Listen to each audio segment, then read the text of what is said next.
We now know the date of the special legislative session this summer, but not what will be addressed. Texas Governor Abbott has said this session will ensure the passage of bills such as Senate Bill 7, the highly debated voting rights bill.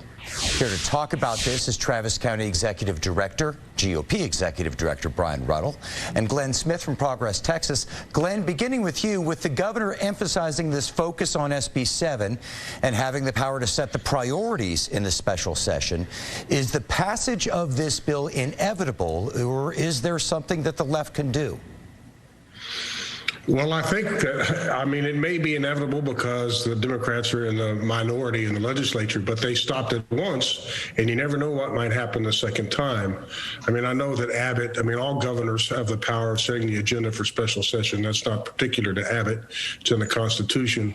But I think Abbott misstepped greatly when he vetoed the budget for an entire branch of government, the legislature, unless they do what he wants. That act, that threat, that bribe or promise of a bribe is going to complicate what happens during the session itself. And so I think the outcome is really somewhat uncertain, largely because of Abbott's own unconstitutional misstep. Will there be some sort of horse trading, Glenn, perhaps, with the budget that the governor vetoed and SB 7 and how that's going to work out?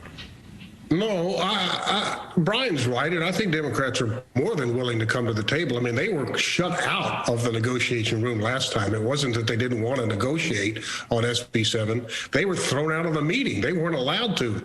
At the House committee, they even tried to stop members from speaking. That's how they slammed the door on them. I think Democrats are willing to negotiate changes to how we conduct elections, certainly, and I think they'll be at the table to do just that. But it's got to be a fair and open table, and not one of these closed doors surprise you at the last minute with draconian attacks on voting rights.